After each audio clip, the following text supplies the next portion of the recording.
What's up, everyone? Welcome back to Conflicts of Interest. This is episode 201. I'm the host, Kyle Anzalone, joined by co-host Connor Freeman today. Connor, how you doing? I'm great, Kyle. How are you? Doing well. Excited to have you on. We are doing another Iran report this week from you because we saw the talks going on in Vienna, any potential to save the Iran nuclear deal. Also talking about Russia and China. So a lot of important stuff on today's show. Be sure to share the show. It's hosted at the Libertarian Institute, where Connor is a writer. You can find his articles probably every other week in the featured articles section. You can also follow him on Twitter at Freeman's Mind 96. I'm on Twitter at KyleAnsloan_, and you can also find the show on Facebook. Share the show from either YouTube, Rumble, Odyssey for video version. Like, share, subscribe, all that great stuff. Find the information on how to donate in the show notes page. We have Patreon, Subscribestar, and Take Crypto. Another way you can support the show is by doing your CBD shopping at Paloma Verde, PalomaVerdeCBD.com. Promo code PEACE. That'll save you 25% off when you spend $75 or more. Fantastic lineup of products at Paloma Verde. I've been enjoying the soft gels recently. Had a couple headaches. Was able to take a couple soft gels.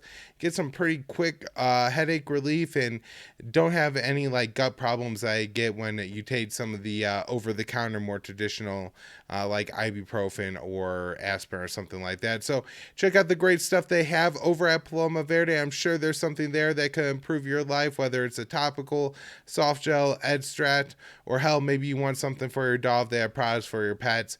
Paloma Verde CBD, promo code PEACE. Connor, let's get into it, and I'll just let you get rolling here. What's going on with the potential to save the Iran nuclear deal and Joe Biden's Iran policy? Yeah, the prospects are frankly not looking good. I will pick up where we left off last week. So in the midst of talks, so we had the talks concluded on Friday and last Friday, and they essentially took the weekend off. Although the American sort of statements indicated or tried to portray the situation as, we're just the Iranians aren't taking it seriously, and so we're canceling the talks, right? And then on Monday, or on Monday at the Wall Street Journal's CEO Council Summit, we had William Burns say that the Iranians are not seeking a nuclear weapon, that there is the CIA doesn't see any evidence, and this directly contradicted all the Israeli claims that have been going on for weeks, especially as the talks really got started. In fact, they tried to sabotage everything. It was instead of attacking a nuclear site or a ship, they just went out and did a diplomatic blitz, sending Yair Lapid, the foreign minister, to foreign capitals like Paris and London, and Bennett calling Blinken on the phone and say, you got to end talks now. They're blackmailing the world with their nuclear weapons. And so the Americans, the Iranians, the Israelis kept telling the Americans, you better impose more sanctions. So the Americans did. The Americans, Biden on Tuesday announced fresh sanctions on some Iranian law enforcement agencies over human rights, ostensibly over human rights violations. And the name of the groups were the Special Units of Iran's Law Enforcement Forces and the Counter-Terror Special Forces, and of course several officials that were affiliated with the groups. And Saeed Khatibzadeh, the foreign ministry spokesman of Iran, said even amid Vienna talks, U.S. cannot stop imposing sanctions against Iran. Washington fails to understand that maximum failure and a diplomatic breakthrough are mutually exclusive. Doubling down on sanctions won't create leverage. It's anything but seriousness and goodwill, which I mean, thought that was a good line, because the Americans' narrative is that the Iranians and the Europeans, for that matter, are not serious or making outrageous demands.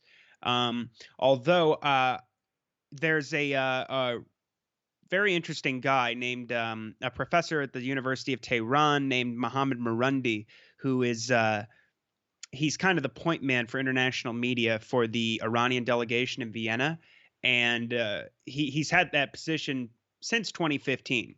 He initially back then worked under Javad Zarif, the former foreign minister, and now I believe directly under Ali Bagheri Khani, the Iranian lead negotiator. And he's pointed out that actually, and we'll see in more quotes in the Iranians, The Iranians have as we know, put forward two proposals.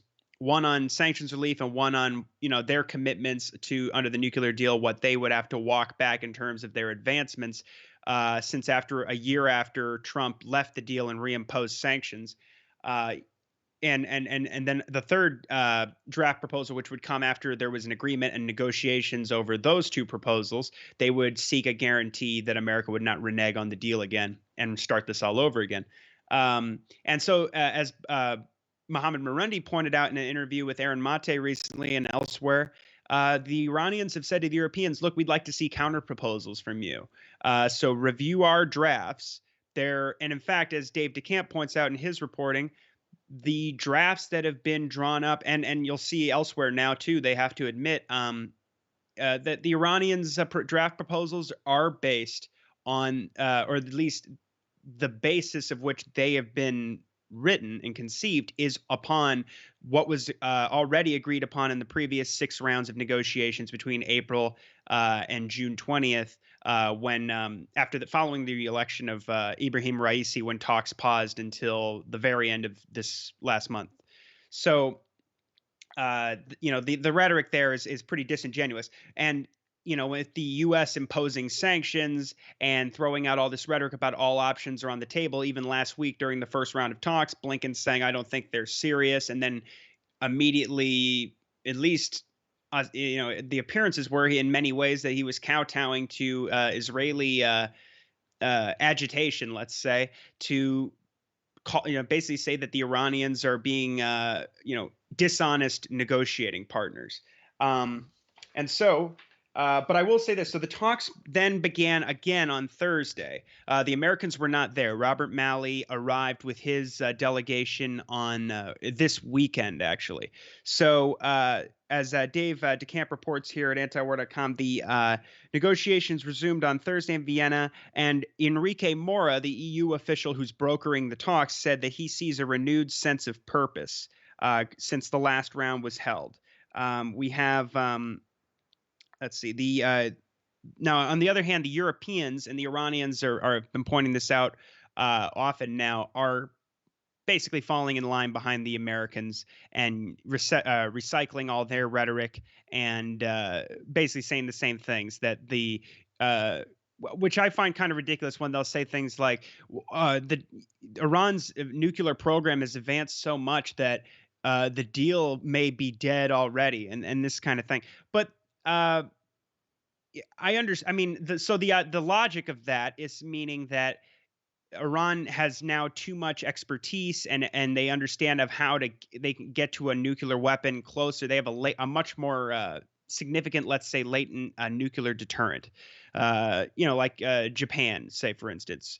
But they have not sought a nuclear weapon in the past, and so what does that mean then? If you leave the sanctions on and you don't return to the deal and you continue the attacks from Israel and this hostile policy against Iran in the region, that's I mean, the idea? I mean, if they return to the deal, then they have to go back to 3.5, 3.67% enrichment. They have to rescind all of their nuclear advancements. They would be ceding all of their leverage, all the advanced centrifuges that they've built, and all these different things, which will be agreed upon, presumably, if they can get moving forward here in the talks. But the idea that we're just not going to do the deal, I don't see how that resolves the problem of Iran potentially seeking a nuclear weapon if they feel threatened.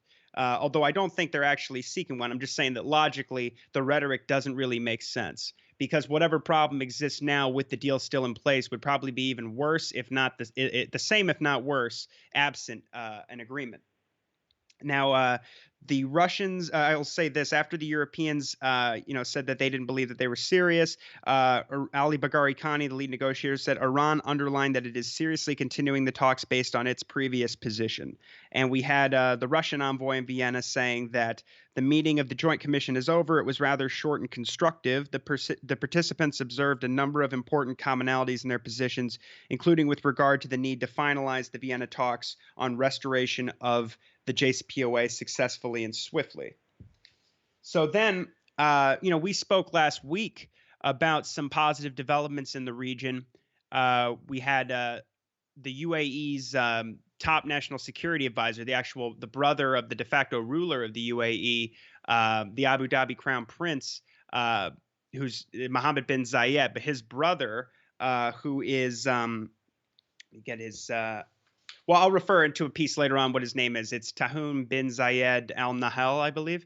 And anyway, so he visited Tehran, and it was a sign of warming ties. Not such a meeting hasn't taken place for since 2016, and obviously tensions have been very high in the region vis-a-vis Iran and countries like Saudi Arabia and the UAE, particularly.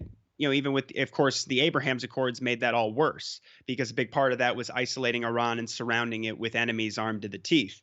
But after that took place, we had the Israelis coming out and saying, and I'll speak about this more because actually Naftali Bennett traveled to the UAE, which is unprecedented. I mean, we've not seen that kind of a high-level visit between those two countries before. But after basically the statements from the national security advisor of the UAE were that, hey, we're looking to boost economic ties and cooperate on, in the health sector and transit. And I believe they also said, I'll get back to that in a second. But they wanted to basically build a business, increasing business ties and remove obstacles that would get into the way. So the Israelis put out you had these senior Israeli officials saying it's just not acceptable, and that this is worrying. And there was even more hyperbolic rhetoric in this Israeli newspaper where a unnamed senior security official apparently said, we're keeping an eye on the Abu Dhabi Tehran axis. Which is very bizarre, and ridiculous. But the Americans then sent a delegation. They announced this last week. This is on Thursday when the talks resumed in Vienna. There were several threats from the Americans. One of which was we had a State Department spokesman saying that they're sending a delegation led by the head of the Treasury's Office of Foreign Assets Control, a lady named Andrea Gacki. Who's going to the UAE to warn banks that they're in violation of sanctions if they continue to do business with with Iran, and that they'll be hit with sanctions. They're also going to South Korea and Japan as well, where they claim that there's illicit trade with Iran going on. So this is, for all the talk about it should be obvious to everyone at this point that the interests the Americans and the Israelis have in the region have nothing to do with peace and settling some of these, long-term sectarian divides, especially, you have talking about these tensions were greatly accelerated by disastrous policies like, invading Iraq and killing 1 million people and putting Iran's best friends in power next door. And removing Saddam Hussein, and then, of course, attempting to topple Syria and creating all the chaos there, and creating ISIS, etc. But with that policy, but yeah, so there is no interest in seeing these individual countries that have had long-term disputes actually coming together and making peace and building business ties, which, as we know from Bastiat, that, if goods don't cross borders, armies will. And the Americans and the Israelis are insisting on Iran being isolated in the region. So that also bodes terribly for the talks. The idea that they're going around tightening existing sanctions. We spoke last week about how there are members in Congress who are trying to bipartisan acts being pushed by congressmen who are trying to expand existing sanctions on Iranian ballistic missiles and their conventional weapons programs to include also their drone program, which they basically associate with the Houthis, I think unjustly, and there's really not much evidence that they can point to. But nevertheless, there's more push for more sanctions on Iran, even in the midst of the talks. Now, then we had on Thursday, after the talks resumed, Joe Biden came out, or actually Jen Psaki did, I should say. Jen Psaki came out and said that Joe Biden has ordered his team to prepare other options if diplomacy fails. She said the president asked his team to be prepared in the event that diplomacy fails and we must turn to other options. We have no choice but to take additional measures. And as As Dave says here, the additional measures likely include more sanctions and potential military options. And this was occurring the same day, of course, that Benny Gantz, the Israeli defense minister, and David Barnea, the head of the Mossad, headed to Washington to talk to senior American officials, including, of course, the Pentagon chief Austin. And now Austin also came out during those talks. Benny Gantz called for joint military readiness between the Americans and the Israelis. And we saw Lloyd Austin come out. And again, I'm sure everybody can predict what he said. All options are on the table if diplomacy fails, which, so you have, Jen Psaki, the White House spokesman, you have Lloyd Austin coming out and saying, both of them are saying all options are on the table on the day talks resume in Vienna. And the Americans aren't there either. They're not even at the Marriott yet. Mali's delegation isn't arriving until the weekend, as I said. And you also had this announcement that they're going to go to the UAE and put the kibosh on any, easing of tensions between the UAE and Iran, or at least attempt to. So then, as far as what was going on the next day, we had in Vienna, Iran's top negotiator, Ali Bagheri Khani, said that they're still discussing draft proposals put forward that Tehran had put forward. They rejected accusations that from the West that Iran isn't taking things seriously. They said the drafts we proposed last week are being discussed. Iran's seriousness is obvious. See who has canceled other meetings and is in Vienna and who is not. Of course, referring to what I said earlier about Robert Malley, the envoy to Iran, not being there. The major dispute here is, as I said, that the Americans really want the Iranians to accept what Rouhani kind of, it's not really true when they say things like, well, Rouhani agreed to this, that, and the other thing in his lame duck period. After he lost, after Raisi won the election in June, and as everybody knows, the moderates, they could have made a deal, but they didn't. And the Americans could have made a deal with the moderate regime, the moderate government, I should say, Rouhani's government, but they didn't. They wouldn't guarantee that they would stay in the deal even if they returned during Biden's administration. It wasn't like they were saying, oh, the Republicans could screw it up later. They were saying Biden may completely renege on his obligations and reimpose sanctions. So they didn't get a deal. And in fact, the Americans were insisting that Iran accept that, you have to negotiate your independent foreign policy and the most important thing for their national security, essentially. I mean, it's debatable what's more important, their alliances and their asymmetrical capabilities or their ballistic missile program. But as we've talked about before, polls have been done, and they have basically 90% of the country strongly, or at least 70% strongly supports, and another 20% support significantly the Iran's ballistic missile program, and they see it as key to their national sovereignty, their security, etc. So the Americans want them to just accept whatever Rouhani had agreed to, which who I mentioned earlier, Mohammed Marundi, says what they had actually agreed to contravenes the deal itself.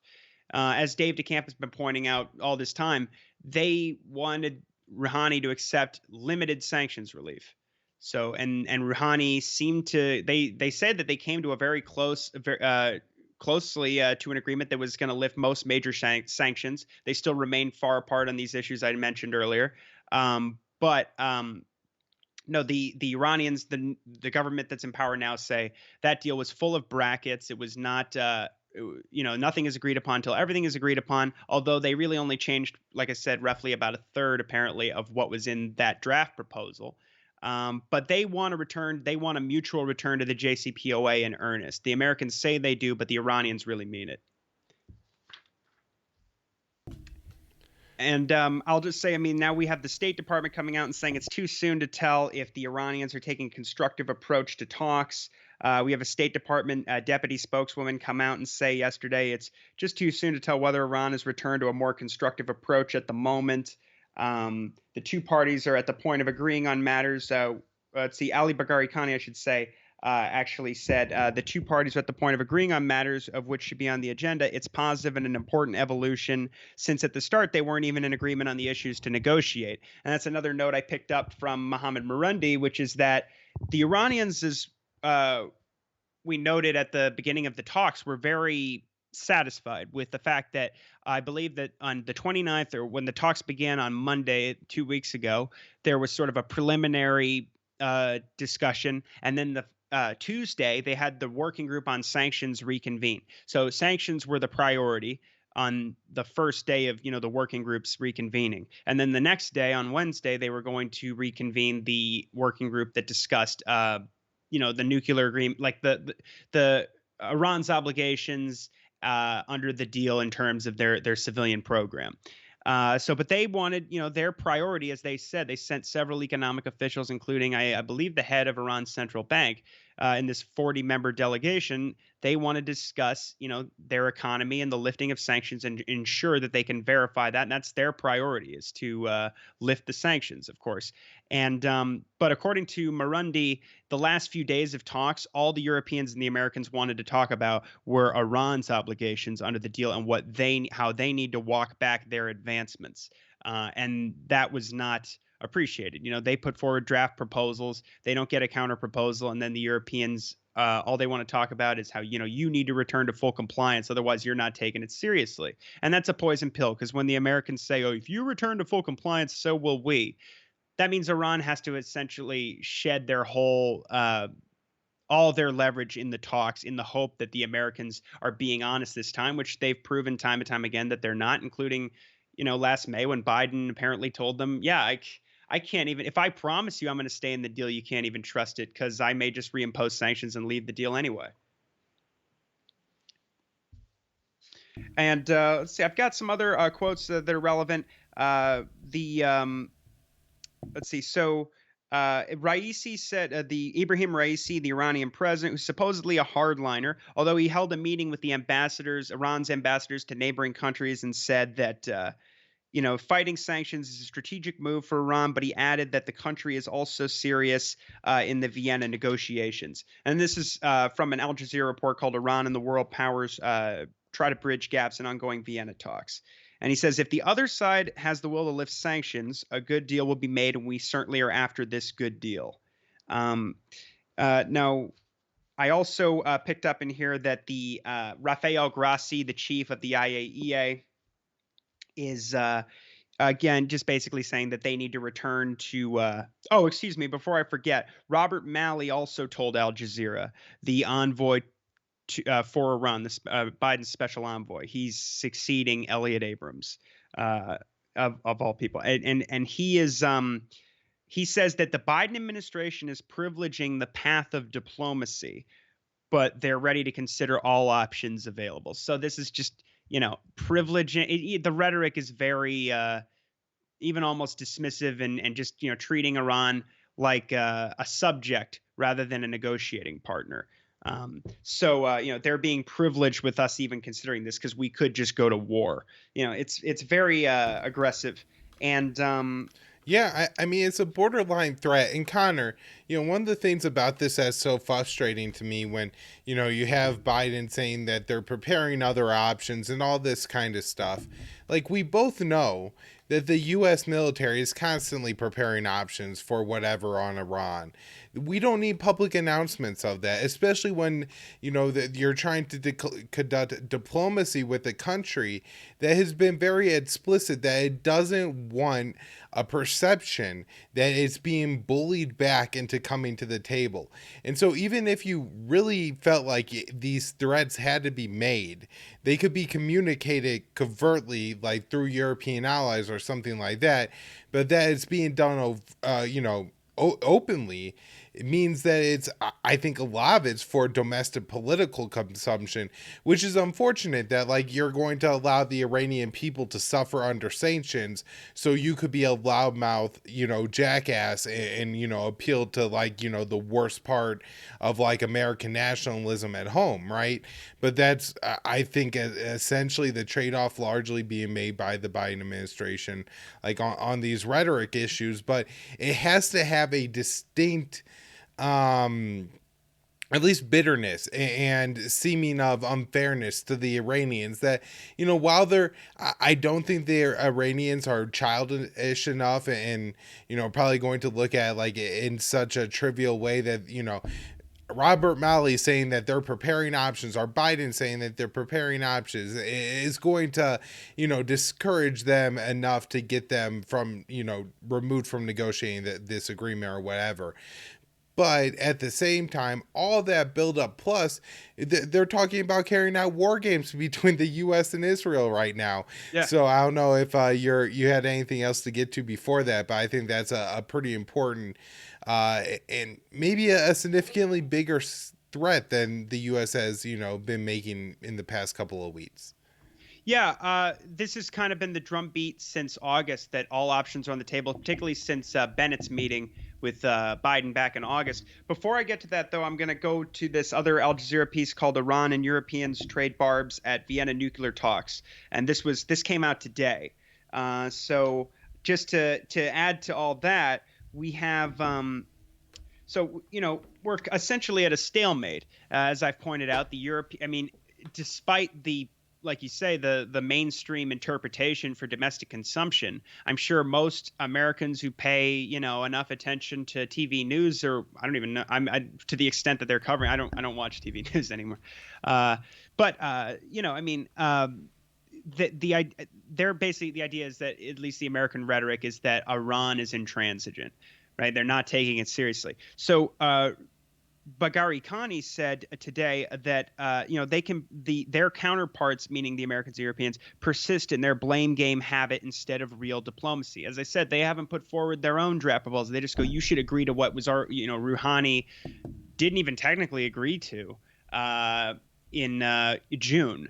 And a lot has changed since then. There have been more sanctions added. There have been Israeli sabotage attacks. So he added, diplomacy is a two-way street, suggesting that the Europeans and the Americans lack the political will to reach an agreement. Now, the senior diplomats from the E3, from Germany, France, and Britain, said that they have not been able to they have not, quote, been able to get down to real negotiations. Time is running out. Without swift progress in light of Iran's fast-forwarding of its nuclear program, the JCPOA will soon become an empty shell. And then Blinken, he was in Indonesia, said that they are we continue in this hour on this day to pursue diplomacy because it remains at this moment the best option, but we are actively engaging with allies and partners on alternatives. And he said, he also said Iran is wasting time by, quote, advancing totally new positions that are inconsistent with a return to the JCPOA. That's the exact opposite of what the Iranians are saying. They're saying that they actually, in fact, you asked me about compensation because that had been one of the key things that the Iranians at the onset said that they would demand. It's not exactly clear to me from what I've been hearing to what extent they're going to demand compensation. One of the things that what Marandi said to Aaron Mate is that he believes they should use that as leverage. In other words, to return to a deal, they could say, I don't know if they might say, if you return to the deal, if you lift all sanctions since Trump left the deal, all of them, not just the ones that you deem inconsistent subjectively, the Americans, that is, but all of them, then maybe they would say, as part of that, we didn't expect that. If you don't make any additional demands of us and that we don't think are legitimate, like I said, regarding their missile program and their alliances in the region, then, maybe they don't need as much compensation as they demanded, or maybe they say they don't need compensation. But he was saying if there's a debate, he thinks that they should even consider as leverage, saying, hey, not just 820 going back to 2018, but as he points out, Obama, on the day the deal was implemented and signed in 2015, they imposed sanctions on Iranian officials and entities. He said they also, after promising Javad Zarif that they wouldn't sign, I believe the law was called the Iran Sanctions Act. They went ahead and did that too. And he also talks about how and you see this in reports on the matter today, that the Iranians are apt to point out that, look, the Obama administration was sending around officials who were intimidating banks and business entities and other institutions, and intimidating them away from doing business with Iran. So much so that at the end of the Obama administration, he quoted and I'm paraphrasing, but he quoted an Iranian, the head of the central bank at the time, of Iran's central bank, saying, "We have not been able to do anything with regards to opening up to the international markets," and that he said that Obama was basically preparing him for what they've been dealing with ever since, which is the Americans sign a deal that says one thing, and then they do something opposite, or they just disregard their obligations, but Iran must remain in full compliance. And it's just, he was saying that there's sort of a debate about whether or not they should request compensation going back to 2015, because Obama never lifted the sanctions to the extent that they were supposed to. And as I just said, they were totally dishonest and strong arming businesses and other entities away from actually trading with Iran. So Iran ceded all their leverage and didn't really get what they bargained for. So, like I said, there's a debate about that. Now, let's see. Is there anything else in this report? Oh, yeah. So Iran's foreign minister spoke with Sergei Lavrov. Iran's foreign minister is Hossein Amir Abdollahian. He had a phone conversation with Lavrov on Monday, and he urged negotiators in the call to propose more initiatives in the talks. Now, it says here in the report that according to Iranian and Russian readouts of the call, Lavrov told him that all U.S. sanctions that are, quote, inconsistent with the JCPOA and UN Resolution 2231, end quote, which underpins the deal, must be removed. So he also added that diplomatic creativity and patience are keys to achieving an agreement in Vienna. And that basically adds up with what I've been seeing here. We discussed on the last show these claims about the Russians and the Chinese being aghast at Iranian nuclear advancements, the enrichment of uranium hexafluoride to 60%, and the additional the advanced centrifuges being obviously, the IAEA is safeguarding and inspecting all this. So we saw it when they went online at Fordo, the new cascades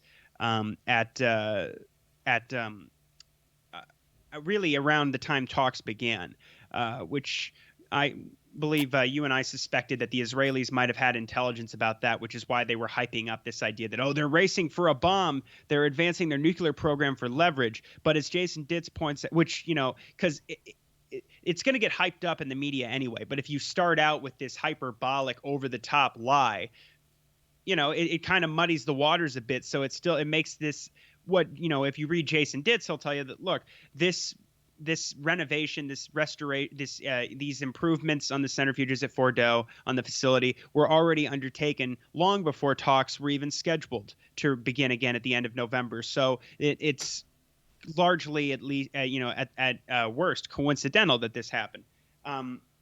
But of course, that was not the perception in the mainstream media.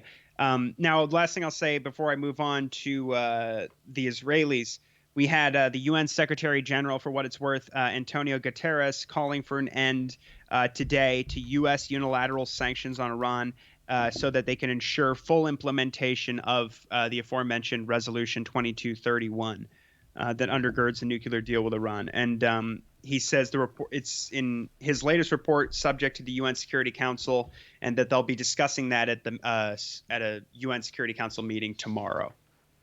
So we'll move on to Israel now, because there's a lot to cover. All right. So let's see. So the Israelis, we were already talking about how they were going to Washington to talk with the Biden administration and to hype up all these threats. So one of the first things we'll talk about is so apparently there's an internal debate amongst Israeli officials about how exactly to influence the Biden administration right now.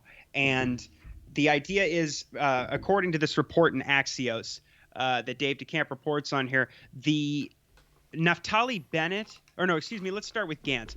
Benny Gantz is opting to take a more quiet approach, which was ostensibly what, apparently Bennett agreed to do, with Biden. And we'll get more into that when we talk about the Tree to Parsi piece from Responsible Statecraft. But, the idea was, and I used to laugh about this with you on the show because, they say, we're going to keep it quiet. It's going to be more private, backroom kind of stuff. We'll tell the Americans how we really feel about them and their Iran policy. We won't make it too public of a thing. But you and I have done show after show about this. It's not private at all. The Iranians are out there, lying about Iran, saying they're racing for a bomb, calling for, military action, saying the global community, the world community needs to band together and attack them. They're the greatest threat to world peace and all this, stuff. And so, that's ridiculous. That they've been trying to keep it quiet, but even Gantz, it's laughable. But apparently Gantz says that that's his strategy, is to hold these sort of private meetings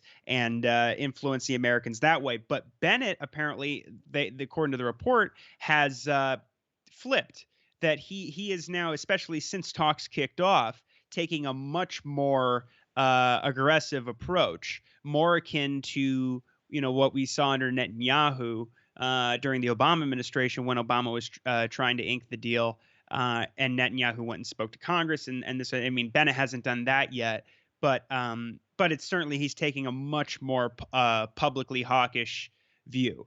And now, since the talks had paused over the weekend, Gantz saw this as a great opportunity to pursue a Plan B, with which we've heard quite a bit about, which usually involves either more sanctions, abandoning diplomacy, and usually preparing a military attack. I mean, around the same time they were saying Plan B every other day, they were also, adding a $1.5 billion to the government, the Israeli government. I was adding like $1.5 billion to their military budget to prepare for attack on Iran. You had Aviv Kohavi coming out and saying, we're accelerating the plans to attack Iran. In fact, Gantz said to Austin that he's given the IDF the order to prepare for an attack on Iran. And there's more controversy about that too, because there was a report in Reuters that the Iranians responded to that said that, as you mentioned earlier, that the Israelis and the Americans are discussing joint military drills, practicing attacking Iran's nuclear facilities. So that report, let's see. So now there's let's see, I've got a couple of different things here, but so the Israeli, let's see. So the Reuters report cites a senior U.S. official who said that Pentagon leaders had briefed Jake Sullivan, the national security advisor, on what military options the U.S. has to, quote, ensure Iran would not be able to produce a nuclear weapon. But it said that Austin and Gantz were expected to discuss possible military exercises to prepare for these attacks on the nuclear facilities. There was also another report from Israel's Khan broadcaster the day before Gantz came to Washington that said Israel is soon will begin simulating attacks on Iran this spring, that Israeli warplanes will conduct drills in the Mediterranean Sea and fly the distance it would take to get to targets from Israel. Let's see. So also, so when speaking more, I'll get some more quotes from the meeting. Let's see. So Gantz, let's see. I'm looking for the. I know the Israeli president also said. Oh yeah. So we have at the same summit, you had Israel's ambassador to the UN, Gilad Erdan, say. Now this is. Excuse me. I should clarify. This is the day after Gantz spoke to the American officials. He spoke at a thing called the Israeli-American Council's National Summit, and this was in Florida. And this is where he was talking about, earlier he goes, like, they called for joint readiness on Thursday, and Austin said all options are on the table and this sort of thing.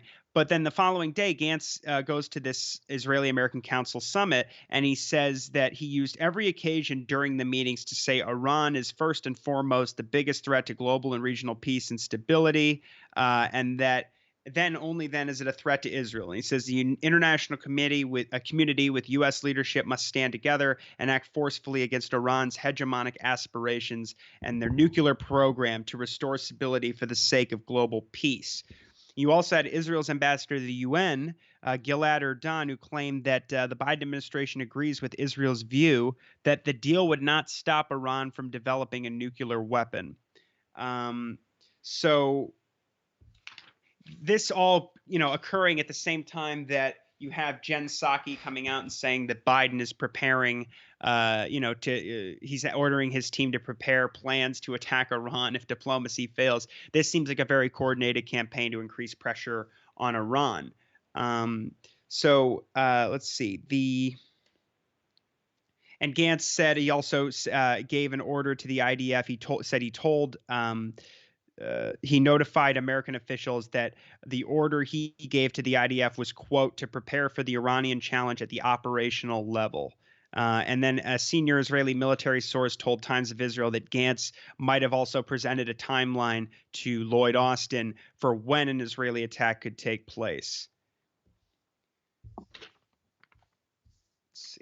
And we'll now get into So after that report came out from Reuters, before the talk that said that they were preparing these joint drills, the Iranians actually came out and said, they said a heavy price would be paid for aggressors who attempt to attack Iran. In fact, the full quote is it was an unnamed Iranian military official who said to Noor News, and then Reuters reported on this, that, quote, providing conditions for military commanders to test Iranian missiles with real targets will cost the aggressors a heavy price.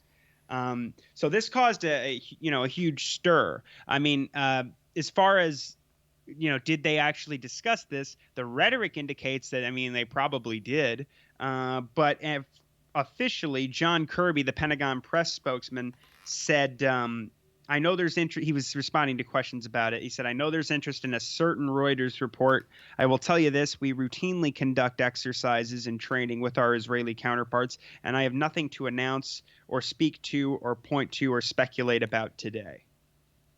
Now, all of this obviously looked very bad, but one good piece of news I have came out today that according to the New York Times, Gantz also requested that it's like $2.4 billion. They wanted 8 Boeing-made KC-46 fuel tankers to refuel Israeli warplanes while they bomb Iran. Because apparently without them, Israel would have to rely on aging tankers or try to land them in the UAE or Saudi Arabia. I wonder how the UAE and Saudi Arabia feel about that. But they say that Israel ordered Israel ordered 8 of these, and American taxpayers would be footing the bill because it's part of the, since Obama, the Americans fork over $3.8 billion in military aid to Israel every year. But the New York Times is reporting that the Biden administration has said that the first planes won't be ready even until 2024. So that actually could be a good sign. Although I know Boeing has been having some production issues, but nevertheless, on its face, I think this is interesting enough. It's kind of like when Blinken, it looks like they're threatening to go, to put troops in Ukraine or something like that, and then they say, if Russia invades Ukraine, we will impose harsh sanctions. It's kind of a step down. So the fact that they're doing this, again, it's kind of like how you get a week's worth of horrible, aggressive rhetoric and coordinating this policy of intimidating Iran, and then you have Burns come out and say that actually they're not seeking a bomb. And you see that as kind of a silver lining. So maybe that's what this is as well. They also do not have the bunker buster bombs that they're going to need in order to attack Iran either. So on that front, I think there's some positive things to be read into there. It doesn't appear that Israel – and there's been some good reporting recently on Responsible Statecraft about how Israel really does not have the capability. They talk a good game, but they do not really have the capability to attack Iran. It's not like hitting a single reactor, the Osriak reactor in Iraq in 81 or the Syrian reactor in 07. It's their program in Iran is scattered across the whole country, and they've got significant, obviously, ballistic missile capabilities, and they have, command and control centers and communication centers, and it would be they would get their planes would get hit almost certainly, and it would start a whole regional war. It's not something they can realistically undertake, and I think it's mostly just bluster, but you never really know with the Israelis. They have a lot baked into a big part of their special relationship with the Americans, as Trita Parsi points out, is this hostility towards Iran and this idea that if you didn't, basically they have isolated Iran and ensured that there's never a good relationship or a reduction of tensions, because that would mean a great cost to Israel, because they couldn't really use the Iranian bogus threat to justify, like we just talked about, $2.5 billion worth of fuel tankers to help them bomb Iran for a war that probably won't even happen. But it ensures this endless stream of aid.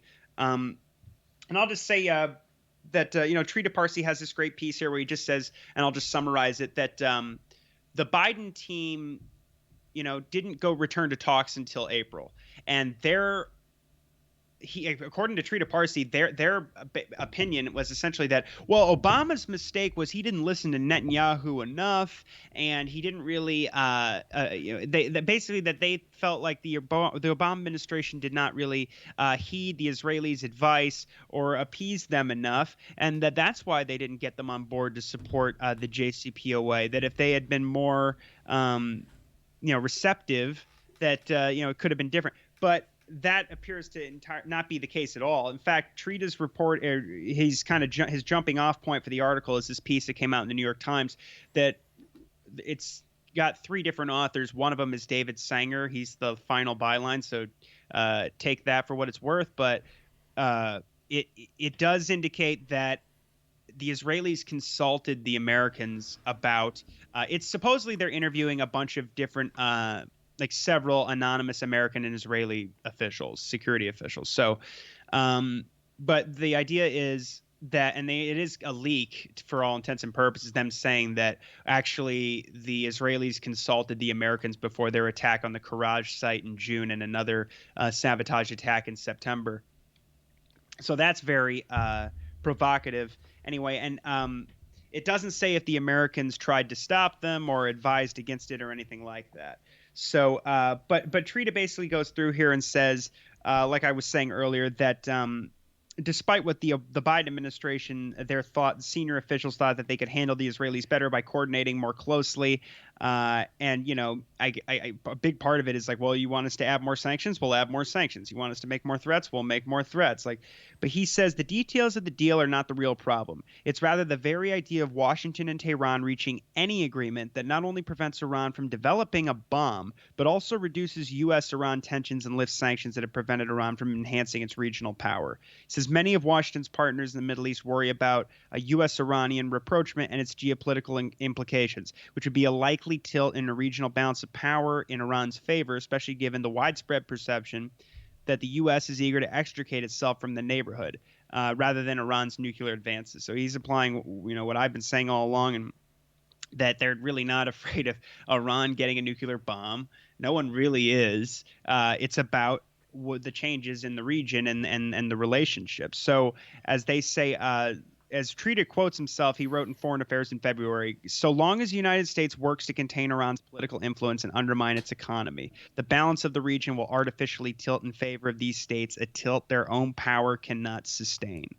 And then he goes through, as we were talking earlier, you were talking about how they throw out this red meat to to the hawkish anti-Iran base. Anyway, I mean, it seems to me the Democrats don't really care at all about the JCPOA, but from Biden's administration on down, but certainly I haven't seen any resistance to him continuing the maximum pressure campaign or any. I mean, I'm serious. I can't think of an example. If you can, please let me know. But he quotes Ben Rhodes, who in December of 2020, this is the guy who coined the phrase "the blob," former Obama deputy national security advisor. He said on Pod Save America last December that, quote, "I plead with Biden, do not think there is any ounce of good faith that will be coming your way from Bibi Netanyahu, from MBS, or from the Tom Cottons of this world. These people have no interest in the deal. They've never had an interest in the deal. How many times do we have to go through this play? This is in the hands of the Biden people to say, why do we listen to these people anymore?" But Trita says that he spent the first several months, the first, months and weeks of his administration, instead of returning to the deal, they didn't return to indirect negotiations in Vienna until April. They were spending all their time trying to persuade the Israelis, the Saudis, and the Emiratis to get on board with diplomacy. And he just says here that it should have been obvious that Bennett, like Netanyahu before him, was not about to cede any ground. And the Times report does say that Biden ramped up the sanctions, in which, as he says, which Biden officials have always insisted were counterproductive. We quoted Blinken and Malley saying the same thing last show. And he says that they issued military threats as well in an apparent effort to calm Israel. But the Times report says, but Israeli officials have not. It says, despite the tougher American talk, Israeli officials have been left worried that the diplomatic outreach to Iran would continue. So as he says, indeed, Israel's greatest worry is diplomacy succeeds, not that it fails. And then it goes on, the report that says Israeli officials have not been reassured. They are increasingly concerned that the U.S. will eventually reach a deal with Tehran and then seek to block Israeli intelligence services from carrying out covert sabotage attacks. And it says Israel now seeks a guarantee that Washington will not seek to restrain their sabotage campaign, even if the deal is restored. So they want to be able to attack Iran like that, their civilian program, as Trita says, even in Washington's eyes, their path to a bomb, their supposed path to a bomb, has been blocked by the JCPOA. And so, and then it just goes on to say that essentially one of the reasons why they didn't return to a deal or get talks was because of attacks on American bases by Shiite militias in January, Iraqi militias, which they say Trita spoke to officials who said that to him. And I thought that was interesting because, as he says, U.S. intelligence also saw no evidence the U.S. knew of no evidence that Iran ordered the attacks, but also saw no evidence that Iran had tried to prevent them. Analogous to the situation with America or Israel consulting with the Americans before they attack Iran, as they talk about in the New York Times piece. But I'll just say, I believe we talked about this in January, but also I know Dave was reporting on it, Dave DeCamp at antiwar.com, and there was a Middle East Eye report, I think, that originated it, but maybe you remember. I believe the Iranians were imploring the Shiite militias not to carry out attacks against the Americans, particularly because it really did look – they were betting on the idea that if Biden came into office based on his previous pledges, that he would return to the deal, to Obama's deal. And that they would just wait for the Democrats to take power and things would reach a point of relative normalcy. But they insisted that the Shiite militias should not, despite the attacks on them and the constant threats. I mean, they were flying B-52s, it seemed like every other week at least, over the Persian Gulf. And there were other attacks as well. But they said, don't respond, don't retaliate, because it'll cause a war and it'll stop our chances of reaching some stability here. So it's just interesting to me that I mean they could say that they didn't see any evidence, but I certainly did. So anyway, that's basically what I was going to cover about the Israeli thing. That the Biden administration is concentrating way too much on what Israel thinks about their Iran policy, as opposed to just. As Trita says, they're eventually going to have to make a decision. Is this America's Iran policy, or is this Israel's Iran policy? Because you can't reconcile the two. He has to pick one or the other. Right. That's the important thing. No matter what Biden does, the Israelis are going to lash out against Iran anyways. Connor, anything else on Iran? I mean, we're about an hour here, so maybe we'll keep that for the show topic today.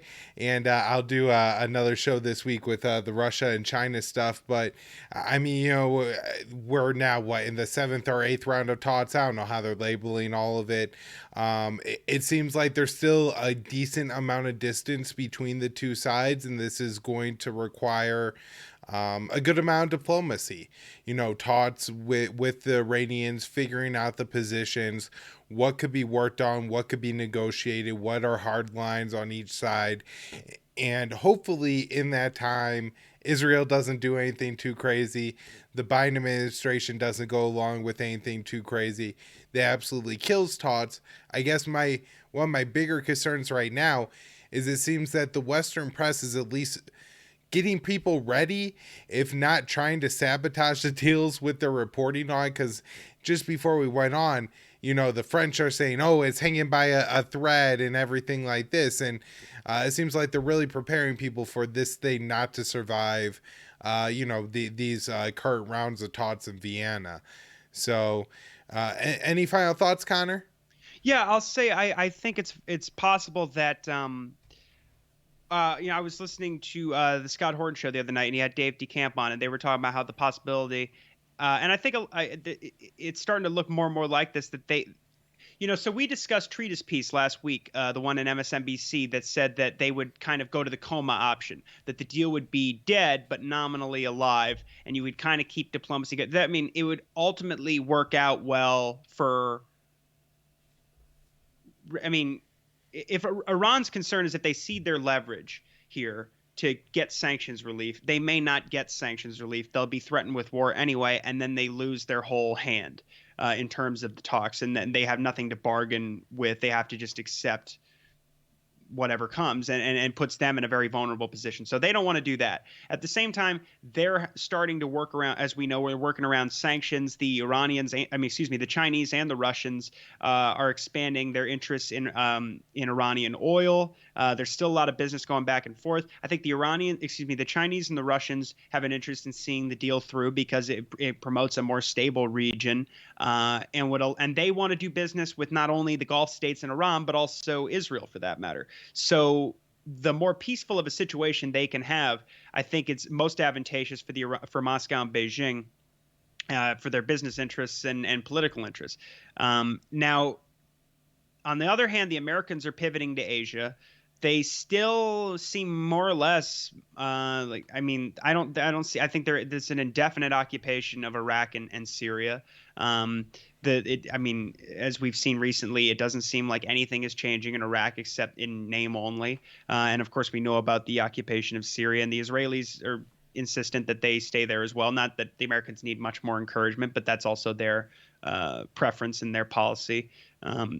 To demand that, and I don't see the war in Yemen ending anytime soon either. We continue to see what happens to the Saudis. They continue to bomb Yemen to hell. So it's the Americans may want to have their cake and eat it too. So leave the region more or less, or at least relatively, and kind of focus more on China and maybe Russia and Eastern Europe still, but it's mostly, I think the direction things are really headed, if you look at all the rhetoric and where the money's being spent and what they're using, the Pentagon is using to justify, it's usually China that they pull out that rabbit out of the hat and they go, oh, hypersonic weapons, that's the problem. That's what we have to spend more money on. It's the Chinese and their hypersonic. So, and everything is, this Air Force secretary saying we need to buy weapons that scare China. We're going to scrap all these old planes and build new ones that are way more intimidating against China. And so I see it that way. But the Americans, instead of maybe if the Abraham's Accord strategy and that whole anti-Iran NATO alliance that Bennett wants does not come through,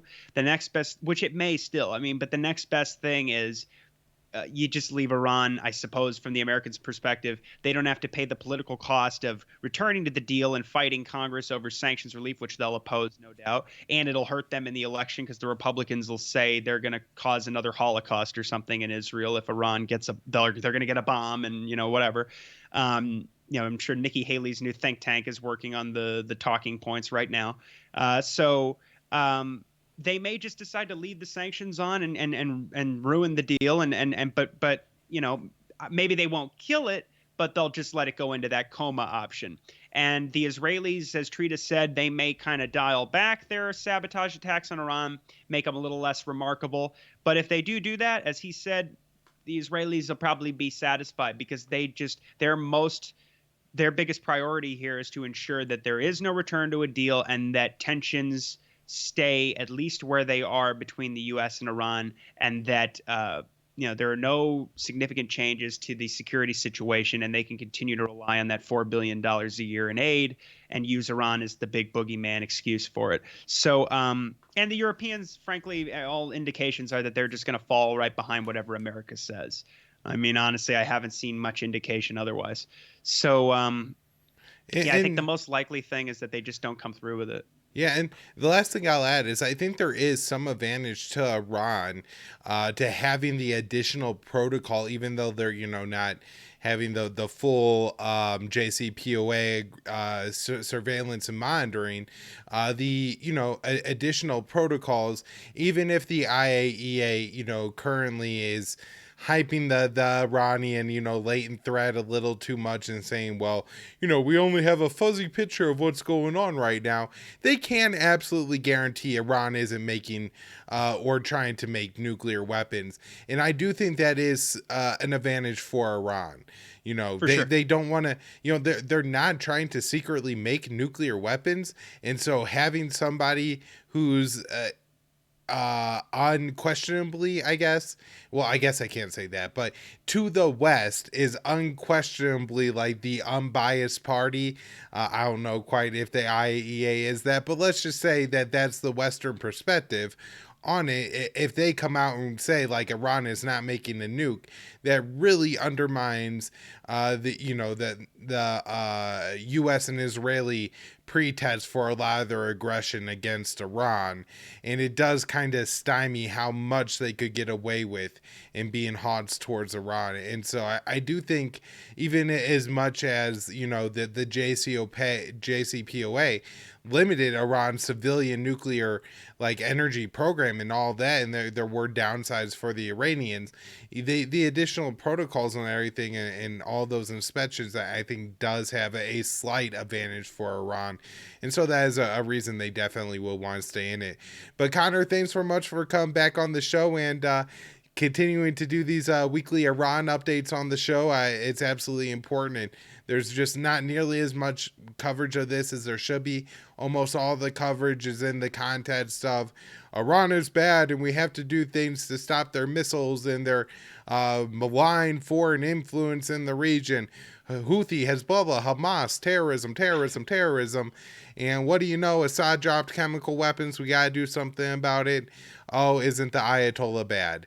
Was it Gantz who said their strategy is first Damascus, then Berlin? We talked about that a few weeks ago. Yeah, yeah. That's what you're sitting there going like, did they type it up wrong? Did they mean Beirut at least? Like something. Maybe that was just an inside joke when they were writing the speech, but it just it stayed in the draft. They just forgot to take it out. Maybe. You just roll with it. Anyways, Connor, thanks so much for coming back on the show. Everybody follow him at Freeman's Mind 96 on Twitter and keep your eye out on the Libertarian Institute featured article section for the latest article. I'm sure he'll have one coming out soon. Also, we run him quite a bit on the, whenever he write something. If you don't go to the Libertarian Institute for whatever reason, it's always on the viewpoints at antiwar.com too. You just don't get it as quick. So anyways, Connor, thanks for coming back on the show. We'll do it again next week. Sounds good, Kyle. Thank you.